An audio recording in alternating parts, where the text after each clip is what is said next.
সবার শান্তি কামনা করে শুরু করছি বিরহ উপন্যাসের তৃতীয় পর্ব। আলী প্রবেশ করল বাড়ির ভেতরে। দেখল জামাল চেয়ে আছে জানালার দিকে। শরীরে আগুন ধরে গেল।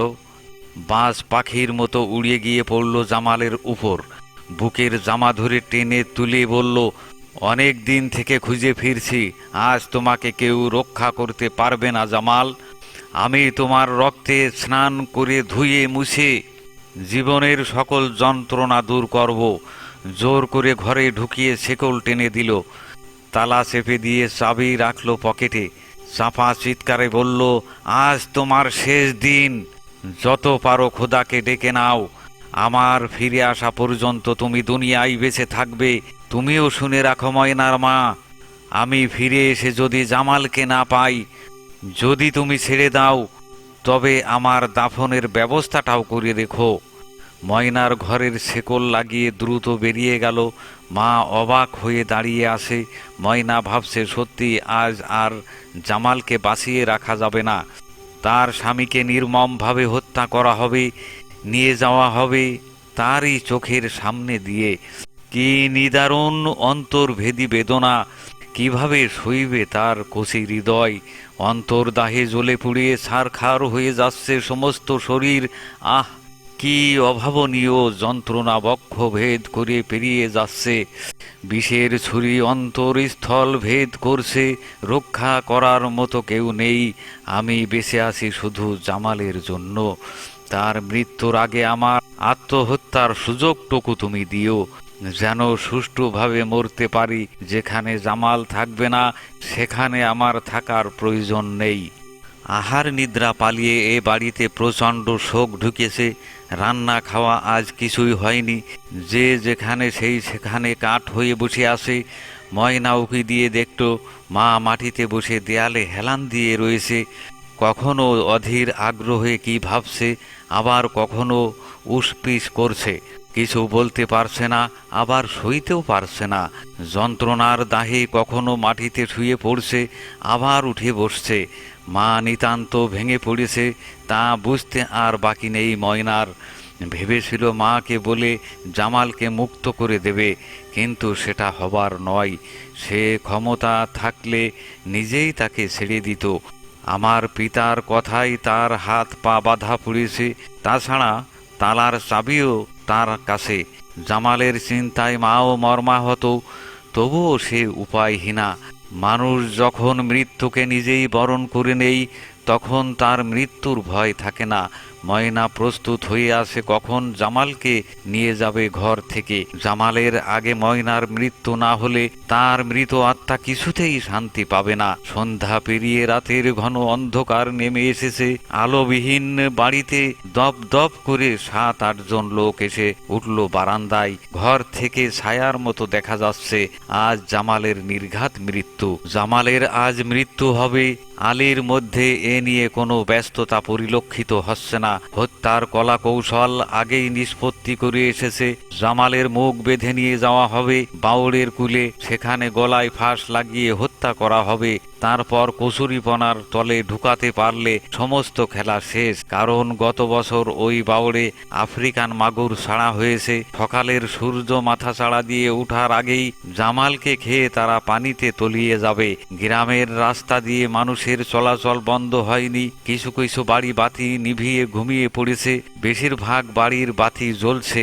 এ মুহূর্তে জামালকে নিয়ে যাওয়া সম্ভব নয়, এই ভেবে তারা বিভিন্ন গল্পের আসর বসিয়েছে। সহাসিতে আলী তার স্ত্রীকে রান্নার আবেদন জানালো। স্বামীর মনের ভাব ভালো দেখে কিছুটা স্বস্তি ফিরে এসেছে। ভাবলো হয়তো জামালকে আর হত্যা করা হবে না। তার মতের পরিবর্তন হয়েছে। সে অতিথি সেবায় মগ্ন হলো। ময়না জানালার ফাঁক দিয়ে ওই ঘাতক নরপশুগুলো দেখছে আর ভাবছে এদের হাতে আজ তার প্রাণ প্রিয় জামাল নিহত হবে। চোখের পানি রোধ করতে পারেনি। বুকের উপর দিয়ে গড়িয়ে যাচ্ছে প্রবল অশ্রুর ঢেউ।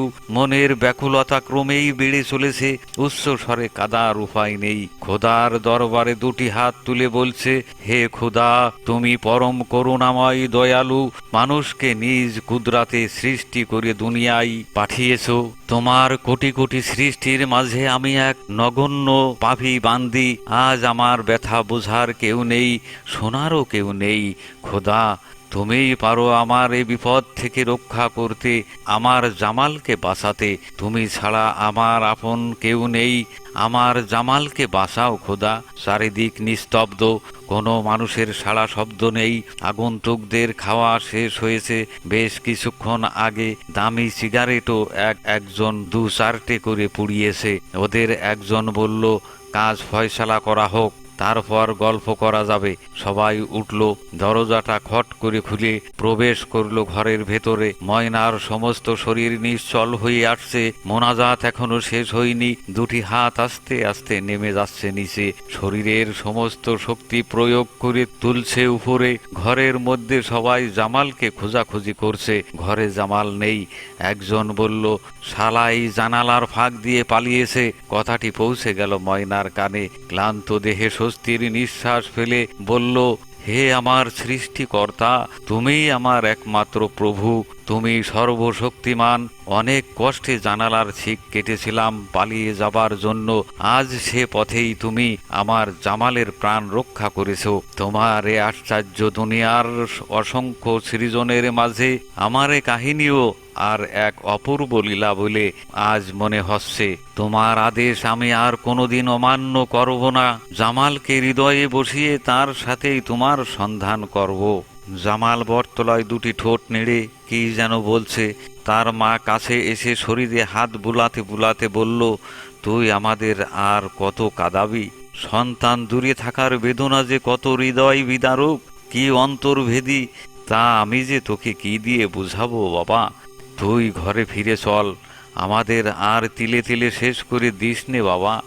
জামাল বলল, মাগো, এই পৃথিবীতে কত মানুষ নিঃসন্তান হয়েও বেঁচে আছে, নিজ হাতে যুবক সন্তানের দাফন দিয়েও বহাল তবিয়াতে দুনিয়া করছে। তোমরা আমার আশা ত্যাগ করে তোমাদের মতোই বসবাস করো। আমাকে ভেবে সময় নষ্ট করে কোনো ফল হবে না। সে সময়টুকু সৃষ্টিকর্তার উপাসনায় ব্যয় করো, তাতে দুনিয়া ও পরকালে শান্তি পাবে। তোমরা আমাকে ক্ষমা করে দিও। পিতামাতা সন্তান লালন পালন করে শান্তির প্রত্যাশায় আমি তোমাদের মনে সামান্যতম শান্তি দিতে পারিনি। সবই আমার অনিচ্ছা সত্ত্বেও একের পর এক ঘটনার সৃষ্টি হচ্ছে, আর আমি যেন যন্ত্র মানবের মতো কোনো এক প্রভুর আদেশে ছুটে চলেছি।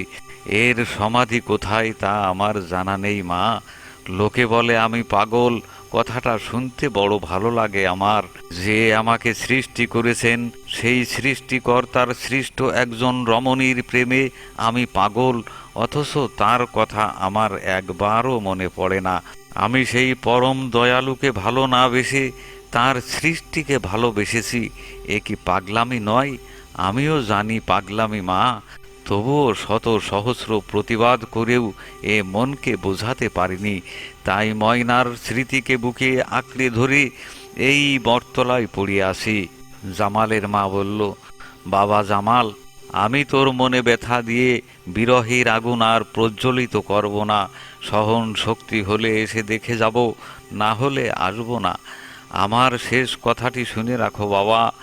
ময়নার পাশে খোদাকে বসিয়ে খোদাকে দিয়েই ময়নাকে খুঁজো। ময়না তোমার দৃষ্টির আড়ালে হলেও খোদার দৃষ্টির আড়ালে কোনোদিন যেতে পারবে না। আজ ময়নার বিয়ে, আত্মীয় স্বজন আসা শুরু হয়েছে। বিয়ে জানাজানি হবার ভয়ে মাত্র কয়েকজনকে দাওয়াত করেছিল আলী। জামাল বোরকা পরে রাস্তার পাশে দাঁড়িয়ে আছে। আলী বলল, আপনি এখানে দাঁড়িয়ে আছেন কেন? বাড়ির ভেতরে যান। মুরব্বীরা মেয়ের পাশে না থাকলে সান্ত্বনা দেবে কারা? আলী ভাবল পাশের বাড়ির সিরাজের মা দাঁড়িয়ে আছে। জামাল কোনো কথা না বলে প্রবেশ করলো বাড়ির ভেতরে। আজ ময়নার ঘর খোলা আছে। আলী পায়চারি করছে বাড়ির সীমানা দিয়ে, বাইরে যাওয়া যাবে না জেনেই ময়না চুপচাপ বসে আছে। প্যান্ট শার্ট আর চুলের টুপি ছুড়িয়ে দিল জামাল ময়নার কাছে। ময়না বুঝতে পারল ওই বোরকা পরিহিতা মহিলাই জামাল। ওগুলো পরিধান করে আয়নার সামনে দাঁড়ালো। তাকে আর কেউ চিনতে পারবে না। কানের দুল ও হাতের চুড়ি খুলে ফেলল, আর তাকে চেনার উপায় নেই। বাড়িতে লোকের সমাগম, কে কার দিকে খেয়াল রাখে। ঘর থেকে নেমে এলো, জামাল পশ্চিম দিকে যাবার ইশারা করলো। তার নির্দেশ অনুযায়ী হেঁটে চলেছে ময়না। জামাল তার পিছু অনুসরণ করে চলেছে, আর প্রতিটি মুহূর্ত খোদাকে স্মরণ করছে। হাতিমপুর পেরিয়ে পৌঁছে গেল বন বিভাগের পাশে। এই অবস্থায় গাড়িতে উঠলে পুলিশের হাতে ধরা পড়বার সম্ভাবনা আছে, তাই কাপড়গুলো পাল্টে নিল। রিকশায় চড়ে পৌঁছে গেল বাস টার্মিনালে। দুটি টিকিট নিয়ে চড়ল খুলনাগামী বাসে।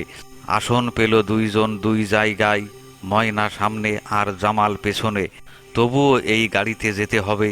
দুজন দু প্রান্তে বসে খোদার কাছে কত কি ফরিয়াদ করছে।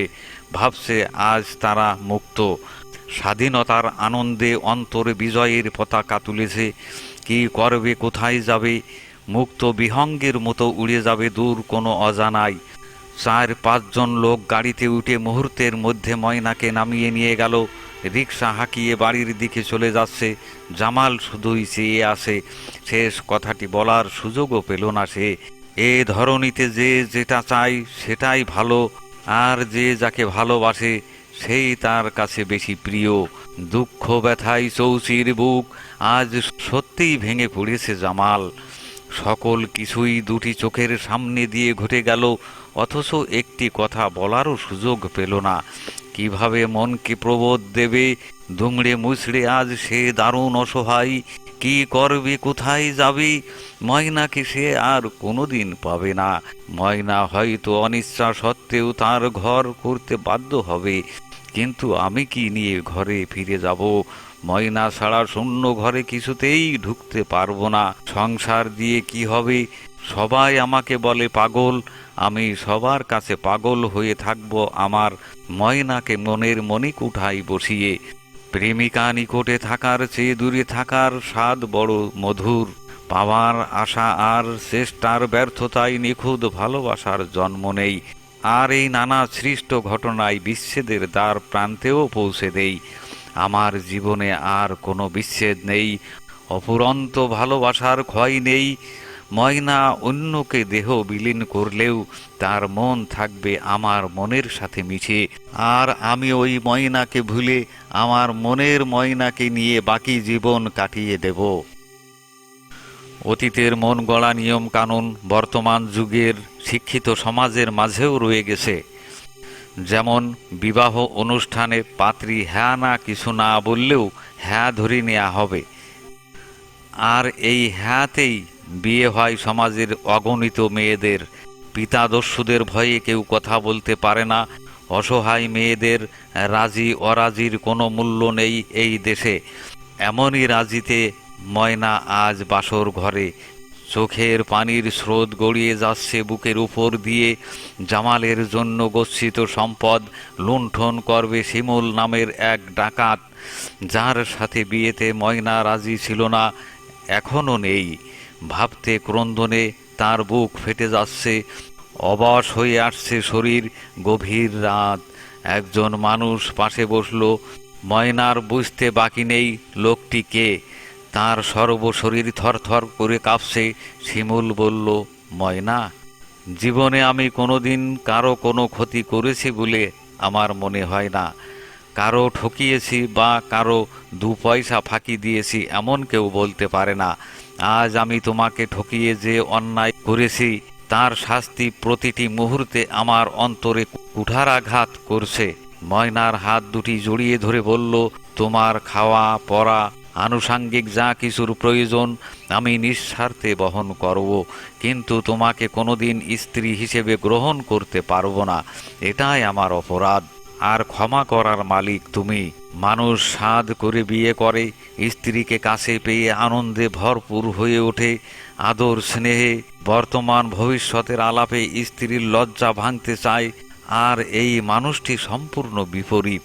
সে আমাকে স্ত্রী বলেও গ্রহণ করতে চায় না। কারণ কি? হয়তো সে আমার মতো বিয়ে করতে বাধ্য হয়েছে। পিতা মহারাজের হুকুম অমান্য করতে পারেনি। ময়না স্বাভাবিকভাবেই বলল, কি বলতে চান খুলে বলুন। আপনার কোনো কথা আমি অবিশ্বাস করব না, বরং প্রতিটি কথা আগ্রহের সাথে শুনব। শিমুল বলল, আমি মনিরা নামের এক মেয়েকে ভালোবাসি। দুজন একসাথে লেখাপড়া করেছি, একই সাথে চাকরি করছি। তাকে ছাড়া আর দ্বিতীয় কারোর সাথে আমি সংসার করতে পারবো না। ময়না খুবই খুশি হয়েছে। একই ব্যথার মানুষ হলে মনের কথা উজাড় করে বলতে ইচ্ছে হয়। ভীতি সংকোচ এখন আর নেই। মনে হচ্ছে দুজন অতীতের পরিচিত বন্ধু। আবেগের সাথে ময়না বলে ফেলল, আমিও এ বিয়েতে রাজি ছিলাম না, এখনো নেই, কেবলই বাধ্য হয়ে এসেছি। ভেবেছিলাম তোমার কাছে ক্ষমা চেয়ে স্ত্রীর স্থান থেকে সরে যাব। আমিও জামাল নামের এক যুবককে ভালোবাসি, তার আমার বিয়েও হয়েছে। খোদার কি আশ্চর্য লীলা, আমরা দুজন একই বেদনায় অনুতপ্ত দুটি প্রাণী। শিমুল বলল, ময়না, আজ থেকে তুমি আমার বোন হয়ে থাকবে। যখন যা প্রয়োজন চাইবে আমি ছোট বোনের চাহিদা পূরণে যথাসাধ্য চেষ্টা করব। ময়না বলল, তুমি আমার ভাই, এ কথাটি আর কাউকে জানাতে পারবে না। যতদিন আমার জামালকে খুঁজে না পাই ততদিন তোমার এই অসহায় ছোট বোনকে তাড়িয়ে দিতে পারবে না। শিমুলের হাত ধরে বলল, তুমি কথা দাও ভাই। শিমুল বলল, কোনো ভাই কি তার ছোট বোনকে তাড়িয়ে দিতে পারে? আমি জামালকে খুঁজে আনব। নিখুঁত প্রেমের প্রচণ্ড জ্বালা সহ্য করা খুবই কঠিন। প্রিয়জন হারানোর ব্যথা কত যে নির্মম তা ব্যর্থ প্রেমিক ছাড়া অন্য কেউ জানে না। দুঃখ ক্ষোভে জামাল এলাকা ছেড়ে দিয়েছে। শহর থেকে আর কোনোদিন ফিরে যাবে না। বাড়ির কথা মনে পড়লে বক্ষ ভেদ করে কান্না আসে। যে ঘর ময়নার মিষ্টি হাসিতে ভরপুর হয়ে উঠবে, আনন্দের ঢেউ বয়ে যাবে বাড়ির প্রতিটি মানুষের অন্তরে, আজ সেই ঘর অন্ধকার। আমার ব্যথার ভার আমাকেই বহন করতে হবে। নিরীহ শান্ত পাগল সবাই ভালোবাসে। শহরের দোকানদার হোটেলের মালিকরা ডেকে নিয়ে খেতে দেই। জামাল সব সময় ময়নাকে নিয়ে ভাবে, তার স্মৃতি সামনে রেখে বিড় বিড় করে ঠোঁট নেড়ে কথা বলে। মানুষ ভাবে খোদার পাগল। ছোট বড় সবাই তাকে ভালোবাসে। প্রতিদিন শহরের বিভিন্ন এলাকা প্রদক্ষিণ করে। থাকা খাওয়ার কোনো নির্ধারিত স্থান নেই। মনের টানা পড়েনে হন্যে হয়ে ছুটে বেড়ায়। দিক বেদিক খেয়াল নেই তার। যার সাথে সামান্য দিনের পরিচয়, তার জন্য প্রাণ এত কাঁদে কেন? আগের মতো চেহারাও আর নেই। পছন্দ অপছন্দের বিচার করলে অপছন্দই বলতে হবে। তবুও কি এক অজানা নেশায় উন্মাদ। তার প্রতি অন্তরের প্রবল আকর্ষণ। প্রচণ্ড ব্যথার আগমন হৃদয়ে, অত্যন্ত দুর্যোগ কবলিত মন। তবুও তার প্রতি কত যে দুর্বল। চোখের ভালো লাগা যখন মন গ্রহণ করে নেই, তখন মনের ভালোবাসায় তার চেহারা সুন্দরের চেয়েও সুন্দরে পরিণত হয়। চোখের ভালো লাগা সহজে ভোলা যায়, কিন্তু মনের ভালোবাসা কিছুতেই ভোলা যায় না। কারণ আল্লাহ পাক একজন পুরুষকে তৈরি করলেন। সেই পুরুষের মধ্যে যখন অসহায় ভাব বুঝতে পারলেন, তখন তার অসহায়তা দূর করার জন্য তৈরি করলেন একজন নারী। দুজনের মধ্যে প্রগাঢ় ভালোবাসা দিয়ে পাঠালেন দুনিয়ায়। তাই নারীর প্রতি পুরুষের অন্তর সারা জীবন ঝুঁকে থাকবে, এটা নতুন কিছু নয়। পিতামাতা প্রতিটি সন্তানকে মন উজাড় করে ভালোবাসে, যার মধ্যে বিন্দুমাত্র ফাটল নেই। এই দুনিয়ার মানুষগুলো বিচিত্র ধরনের। কারো চেহারার সাথে যেমন কারো মিল নেই, তেমনি চিন্তাধারাও ভিন্ন ভিন্ন। মানুষের খেয়ালের গরমিল গোড়া থেকেই শুরু হয়েছে, যা এক করা কোনো ক্রমেই সম্ভব নয়। মানুষ ভাবে এক, কিন্তু হয় আর এক। তবুও কিছু করার নেই। অনেক সময় মস্ত অপরাধকেও নীরবে মেনে নিতে হয়। মানুষ যাকে বেশি ভালোবাসে তার সামান্য ত্রুটিতেও রাগ সংবরণ করা খুবই কঠিন হয়ে পড়ে। যদি কারো আদরের সন্তান কোনো অন্যায় করে, তার পিতামাতার অবস্থাও এমন হবে, কিন্তু এটা ক্ষণিকের, দীর্ঘদিনের জন্য নয়। জামাল তার পিতাকে না জানিয়ে বিয়ে করেছে, এটা মস্ত বড় অপরাধ। তাতে পিতার রাগ হয়েছে, কিন্তু রাগ আর ভালোবাসার মধ্যে দূরত্ব অনেক। রাগ হলেই ভালোবাসা পালিয়ে যাবে না। সামান্য ক্রোধে মানুষের অন্তরে নিখুঁত ভালোবাসার সৃষ্টি হয়। অদেখা মুখচ্ছবি যখন হৃদয় পটে ভেসে ওঠে, তখন তাকে কাছে পাওয়ার ব্যাকুলতাও মনকে তাড়া করে। অন্তরের ভালোবাসা উপচে ওঠে। তেমনি জামালের দূরে থাকার ব্যথাও রশিদের অন্তরে আঘাত দিচ্ছে, কারণ তার একমাত্র আদরের সন্তান জামাল। আজ তার বংশের জ্বলন্ত প্রদীপ নিভে সূর্যের স্বর্গে ঘোর অন্ধকার প্রবেশ করেছে। এ কিভাবে তার মন মেনে নেবে? কি করে সইবে সে? দুঃখ ব্যথায় বড় কাতর। কেউ দিতে পারে না জামালের সন্ধান। সবাই বলে দেখেছি হেঁটে যাচ্ছে, কিন্তু কোথায় যায়, কোথায় থাকে, তা কেউ বলতে পারে না। রশিদও অনেক খোঁজাখুঁজি করেছে, পায়নি। আজ আর জামালের অপরাধের কথা মনে নেই, ব্যস্ত শুধু সন্তান পাওয়ার প্রত্যাশায়। অন্তরে পীড়াপিড়ির দাহে এখন সে মর্মাহত। ময়নার সহযোগিতায় শিমুলের বিয়ে হয়েছে সেই ভালোবাসার পাত্রীর সাথে। আলী নিতে এলো মেয়ে জামাইকে। অচেনা মেয়েটি দেখে বলল, এই মেয়েটি কে মা? ময়না সহজেই বলল, ও আমার সতীন, শিমুলের প্রথম স্ত্রী। শুনে আলীর দুটি চোখ ছানা বড়া হয়ে গেল। কি যেন বলতে যাচ্ছিল, আবার শান্ত হয়ে ভাবছে, এ দোষ তো আমার।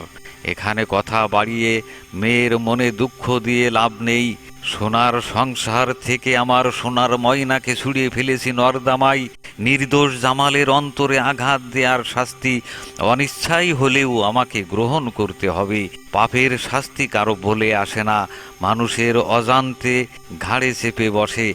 ময়না পার্শ্বাঘাতী কিছু কথা বলল, তাতে আলী বুঝতে পারল ময়নার অশান্তির সীমা নেই। সে পিতামাতার মুখ আর কোনোদিন দেখতে চায় না। তাদের বাড়িও আর কোনোদিন সে যাবে না। তাদের পরিচয়ও সে আর দেবে না। ময়নার দুঃখে আলী আজ সত্যিই ভেঙে পড়েছে। যন্ত্রণা সইবার মতো ক্ষমতা ক্রমেই নিস্তব্ধ নীলাকাশ আর বাতাসের মাঝে বিলীন হয়ে যাচ্ছে। দুমড়ে মুচড়ে বিদীর্ণ অন্তর, গ্রীষ্মের খা খা প্রান্তর। সামান্য পানি চাইবার ক্ষমতাও তার নেই। আজ নিজেকে ধিক্কার দিতে ইচ্ছে হচ্ছে।